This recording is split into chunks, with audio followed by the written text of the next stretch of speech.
الله الرحمن الرحیم. و نام خدایی که جان آفرید، سخن گفتن اندر زبان آفرید. غمی دین خودی غمی دین است، همه غمها فروتر از این است. غمی دنیا مخور که بیهوده است، هیچ کس در جهان نیاسوده است. اما بعد، السلام علیکم و رحمت الله و برکاته. السلام علیکم هموطنان عزیز و آنانی که صدای ما را میشنوید. اینک الحمدلله و خداوند حمد و ثنای به عدد که خداوند فرصت داد دنی صحت و خاطر جمع و زبانی گویا و شما عزیزان هم صحبت شدن الله سبحانه و تعالی مناسب بود. ما دیروز در موضوع خود درباره آداب خلا صحبت کردیم. امروز از این مسئله مهمی انشاءالله با یعنی آداب خلا و ترتیب خلا و چندین حدیث های پیغمبری بزرگوار محمد صلی الله علیه و سلم و سلام شما عزیزان انشاءالله میرسانیم. ما صدای آمانه شدن را فراموش نکنید. وقال النبی علیه السلام خمسة یورث النسیان: الاكل من سبر الفأرة، والبول مستقبل القبلة، والبول في الماء الراكد، والبول على الرماد، والعيش في الحرام.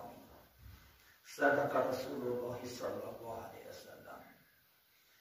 پیامبر صلی الله علیه وسلم پیغمبری بشیر و نذیر و چراغ تابان، پیغمبری نازنین محمد صلی الله علیه وسلم 5 چیز سبب فراموشی است. یعنی 5 چیز انسان سکلیروز میکند. سکلیروز معناش اینه که انسان چیزی موندگیشه و خودش باور نمیتونه. چیزایی یاد گرفتگیشه فراموش میکند داریم. گویا که فراموش خاطر میشود. سببش عزیزان من 5 چیز بوده است. یکیش انشاءالله خدا خواهد چی بوده است؟ یعنی پس خورده موش. وقتی که ما در خانه ها امروز نمودی غذاها داریم، او غذاها را باید که از موشان باید که نگه داریم. وقتی که موش داخل همون طعامهای ما شما می شود یا که آبهای ما شما می شود، سببی فراموش خاطری ما شما اولش چی بوده است؟ پس خورده انشاءالله خدا فراموش. دوم رو به سوی قبله، یعنی پیشاب کردن. یعنی قبله که جای مقدس ترین است، جای عزیز ترین در اسلام عزیز حساب می شود. تمام عبادت های ما شما، طاعت و عبادت و دعای ما شما همون طرفی قبله دیده الله سبحانه و تعالی دعا میکنیم، الله با درگاهش قبول نماید. وقتی که ما یعنی به طرف قبله یعنی پیشاب میکردیم، سببی فراموش خاطری ما شما میشد است. یکی دیگرش در آب ایستاده پیشاب کردنم سبب فراموش خاطری ما شما میشد است. آبهایی که کوله ها میشود، آبهایی که انشاءالله خدا خواهد در یک گنچه حوض جا میشود، باید در ما پیشاب نکنیم، چون که از اون آب نه انسان بلکه چندین پرنده ها، چندین درنده ها الحمدلله از بچی میشوند، خانه از انشاءالله آب میشوند. اگر نخواهیم که ما شما فراموش خاطر نشویم، در آبهای کور، در آبهای ایستادگی است، باید انشاءالله پیشاب نکنیم، خودمون انشاءالله نگه داریم.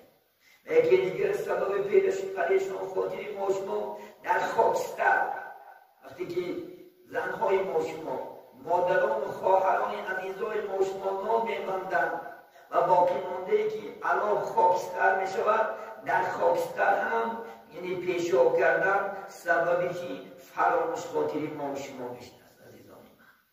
و یکی دیگرش پنجم یعنی عمر در یعنی معصیت گذرانیدن، عمر در گناه خزان کردن سببی که بوده است یعنی فراموش خاطری ما شما. الله سبحانه و تعالی ما شما را در دنیا برای عبادت پیدا کرده است، برای عبادت آفریده است. در چندین جای قرآن عظیم و شان الله اعلام می‌دارد اعوذ بالله من الشیطان الرجیم و ما خلقت الجن والانس الا لیعبدون ای یعرفون. خدا میگه ما نآفریدیم جنها را و نآفریدیم انسانها را مگر برای عبادت من. ما آمدیم برای عبادت کردن به سوی آفریدگار و شناختنی رب العالمین. در این دنیا آمدیم باید الله شناسیم و عمرهای عزیزی که 40 و 50 سال عمر داریم در گناه ما شما نگذاریم، در طاعت و در عبادت، در زیبایی، در خوشرویی، در خوشمعاملگی، چه در رفتار و چه در گفتار و چه در معاملت، چه در عائله، چه در زندگی ها باید که ما شما بیگناه باشیم. انشاءالله سببی فراموشی خودی ما شما نمیشود. از این 5 که پیغمبری بزرگوار ذکر کرد، اگر ما شما انشاءالله خدا خواهد عمل کنیم، انشاءالله ما شما چی سکلیروز نمیشیم، ما شما فراموش خاطر نمیشیم. ما شما حتی که پیش امام اعظم رحمت الله علیه یک جوان اومده است، گفته که یا حضرت من پول در جای ماندم که گمش کردم، هیچ خیال میکنم، فکر میکنم، در هیچ خیال نیست. گفتن 2 رکعت نماز کن. وقتی که 2 رکعت نماز خوندن، در نماز شیطانی لعین، شیطانی مردود مرجوع در خودش وارد در فلان جو پول گذاشته است. ببینید سبب عبادت چقدر نجاتی ما شماست. اگر ما شما خدا خواهد چی در غم، چی در غصه، چی در گوجه خدا خواهد مبتلا میشیم، اولا انشاءالله چی بکنیم؟ روی انشاءالله خدا خواهد به طاعت بیاریم. پیامبر ما شما معلمی نخستین، معلمی نازنین دائم صحابه ها را چکار میکردن؟ در هر گونه موضوع صحبت میکردن. یک روز پیامبر بزرگوار صحابه ها را گفتن و به شما چندین نصیحت ها میتونم به خاطر بیاریم. یکم گفتن وقتی که شما شب میشود خواب گرفتگی میشوید، دروازه‌هاتون را محکم کنید. دویم گفتن چراغاتون را خاموش کنید. سوم گفتن بالای آنچه طعام چیزهای خوراکواری است بپوشانید. وقتی که رسول الله صحبت میکردن، کافرانی بدبخت می اومدن گوش میکردن و یعنی کافر چیکار کردن؟ مزاح کردن. گفتن همین سخن است که پیغمبر بزرگوار محمد برای امتاش همین سبب بود که شب چراغ خاموش کن، شب دروازه محکم کن، شب بالای ناز و نعمت الهی را محکم.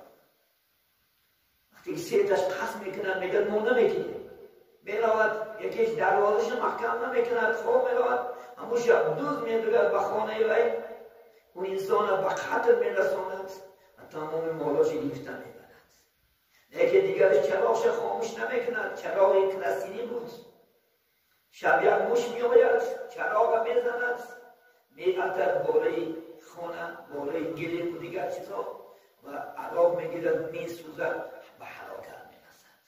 یکی دیگرش بالای آبش محکم نمیکند، شب یک مار میآید، یعنی در آب زهر میاندازد و اون زهر میخورد و وفات میکند. اگر در نماز بامداد حضرت جبرئیل امین این خبر به رسول الله صلی الله علیه و سلم میآورد، میگه که دیروز وقتی که شما صحبت میکردین این کافرها چنین حضیل و مذاق کردن که این چی باشد که محمد میگوید حبسش هم به هلاکت رسید. از توضیح معلمی نخستین برای ما معلوم است که باید که ما شب بالای آب، افقاد، چای، نمک هکذا محکم کنیم، چون که وقتی که ما محکم نمیکنیم چی بالای آب و چی افقاد است باید مکروه میشود. اون مکروه نمیتونیم ما پگه و استفاده بریم، نمیتونیم ما با اون پگه بر وقت در نماز بامداد طهارت کنیم، عبادت کنیم. عزیزان این چیز ببینید که پیغمبر بزرگوار 15 سال پیش برای ما شما گفته بود این کار نمیشود. این تا قیامت سخنی پیغمبر همیشه زنده است، تا قیامت انشاءالله خدا خواهد می‌باشد. در مسئله ها در کتاب صلات مسعودی صحیفه 77 میارن، اگر میگه یوان شخص از خیالش فراموش نمیگرد طرف قبله طهارت شکسته شد. یک بار میگرد به خاطرش رسید که این قبله مبارک است، اگر فورا نگرد گردد الله سبحانه و تعالی گناه اون بنده را میبخشید است برای حرمت کعبه. در ما با ما شاهد میشیم، حتی مادرهای ما شما، حتی خواهرهای ما شما بزرگ بودن قبله را نمیدونن. در جاها میدین که کودکاشون طرف قبله میدارن، طهارت میشکنن، نه قبله را فرق میکنن، نه دستی راست فرق میکنن، نه دستی چپ. این چی شد برای مسلمانان؟ سبب که باعثش عالم خدا خواهد گفتی شنیدین کم شد، نصیحت ها کم شد. یا بیچارا بچنده شما هم صحبت میشه، میگه داماد جان امروز من در 25 و 30 و 40 و 50 و 90 این سخن اکر میشنم. باید این سخن از ایام کودکیش باباهای ما شما بچه بارد، بچه های ما شما باید انشاءالله خدا خواهد فرزند باشه این مسئله رسونن. افسوس رسول الله صلی الله علیه وسلم در دیگر حدیث مبارکی بودن، یعنی بایگری به مال، کشتنی بیکار، آمرزشی بی‌طاقت، و یعنی ثوابی بی آب چیست؟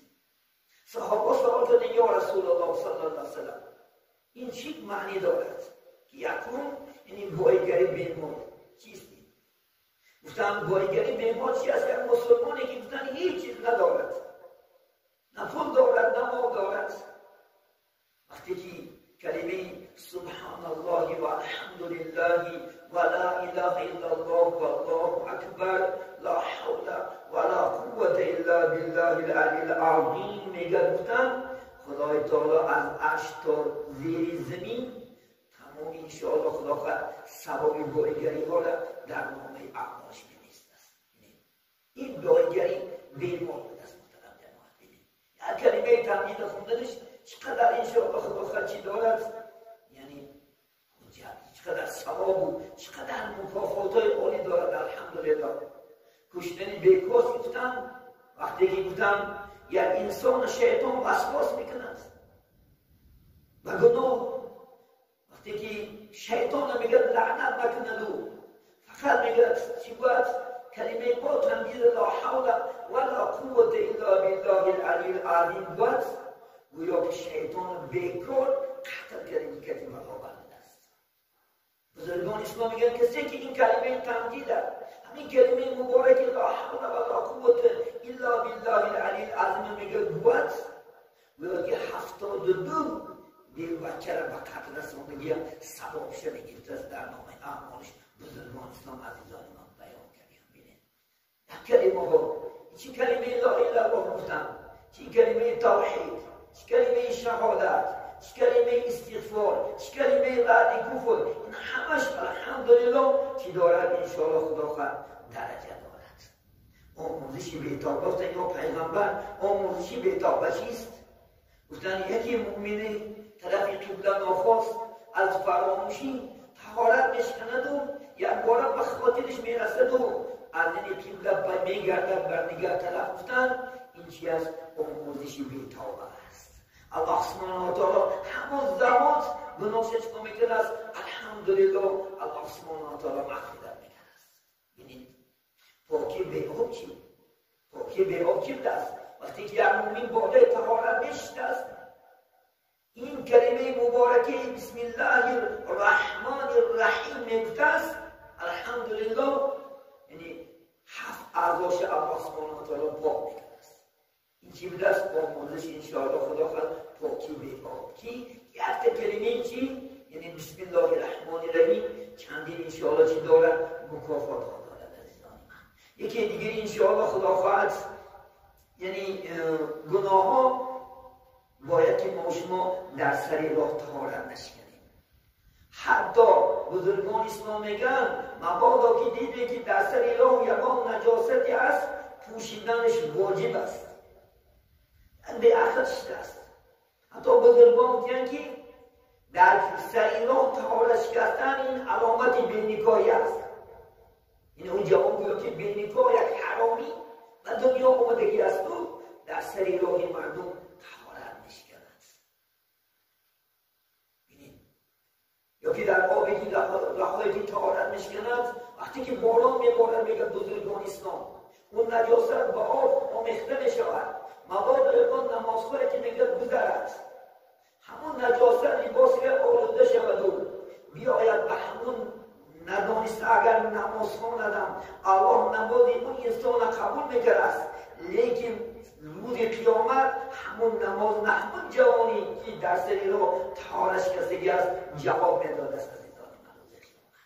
عهده همون نماز در گردن همون طهارت شکننده در سری راه میموند است. ببینید حتی در آبی که انشاءالله استادگی است پیشاب کردن مشت حرام است از نقطه نظری شرعی. ببینید یا که در زیر درختانی میوه دارد، یا که در یعنی تابستان در جاهایی که سایه‌ای که مردم استراحت میکنن طهارت شکستن اینا مکروه تحریمه، یا که در زمستان مردمایی که فقط در آفتاب میشینن دم میگیرن شکستن طهارت عزیزان من مکروه. ببینید باید که ما شما انشاءالله خدا حتی راست استاده طهارت شکستن هم گناه است عزیزان من. باید که ما شما انشاءالله چکا کنیم انشاءالله خدا خواهد یعنی در حالت شیشته طهارت کنیم. در زمین سخت هم طهارت شکستن محترم جماعت مکروه، سبب که وقتی که ما در زمین سخت میشتیم اون پیشابی که میکنیم پیشاب برگشته برای لباسای ما شما میپرید است. پیغمبر ما شما محمد صلی الله علیه وسلم باباهای ما شما در زمانهای پیش امروز نمیدونم این اصابون شد، اصاب گرفتن خودش سنت پیغمبر صلی الله علیه وسلم است. نوکاشو آهن داشتیم و همه آهنشو چکا میکردیم پیش از یعنی پیشاب کردن زمین ملائم میکردیم و بعد چکا میکردیم پیشاب میکردیم تا اینکه پیشاب برگشته به لباس و بدن اون انسان ها نپرد. بینید بزرگانی ما شما تا چه اندازه از پیشاب پرهیز میکرد. حتی در خلا بینید گفتیم با پای چپ میداریم عموما سخن کردن محترم جماعت مکروه تحریم است. عموما سخن کردن وقتی که ما در خلا میدومدیم بزرگان اسلام اگر مبادا سخن کنیم مجبورا فرشته های کرام الکاتبین دومدن و مجبور میشیدن. پیغمبر بزرگوار بینید حضرت سلیمان علیه السلام نزد خلاجاشون دو کرسی چه داشته، یکیش از طلا یکیش از مقره. وقتی که نزدیک همون خلا میرفتن همون فرشته های کرام الکاتبین میگفتن که شما فرموده در این کرسی آرام گیرین، من وقتی که خلا میدارم من سخن نمیکنم. ببینید فرشته ها را حرمت شبینید تا چه اندازه در بیرون بیستادیم و یا دومده سخن نکردن. یا که حضرت عثمان چنان دو تا کرسیچه داشتیم، همون کرسی هاشون میبودیم پیش خلاش نمودگی نزد خلا میگفتن که یا کرام الکاتبین شما فرایید در همین کرسیچه هاشینه من داخلی خلا میشم سخن نمیکنم. تا سخن کردن عزیزان من در خلا چی بوده است؟ گناه بوده است انشاءالله خدا خواهد. البته سخن کنیم سخن بسیار است خدا خواهد و پگه شب این موضوع را ادامه میتیم. موضوع شاد است انشاءالله خدا خواهد. چندین وعیدها دارد در پیش انشاءالله اگر خدا فرصت کرد انشاءالله برای شنیدن شما کمتر بر شما میرسونیم تا شما وقت شود از این صحبتهای ما انشاءالله از این صحبت پیغمبری بشیر و نذیر و چراغ تابان از این صحبتهای عالمان از صحبتهای بزرگان اسلام تا که برای شما بهره بردن شما بهره گرفتن شما کمتر انشاءالله موضوع را میپردازیم. می‌بینید که از این موضوع ها شما غذا میگیرید انشاءالله خدا خواهد و این موضوع ها را در حیاتون انشاءالله خدا خواهد در زندگیاتون عمل کنید انشاءالله ثواب میگیرید. چون که علم انسان میگیره به خاطر عمل کردن. شاعر میگه علم در عمل یار گردد قدر تو 1000 گردد. یک حدیث نام عمل کنید انشاءالله خدا خواهد. الکثیر و القلیل و خیر من الکثیر میگه پیغمبر. از علم بسیاره علم اندکی که فایده بخش باشد، علمی که شما میشنوید عمل میکنید این خوبتر و این زیباتر نزد الله سبحانه و تعالی است.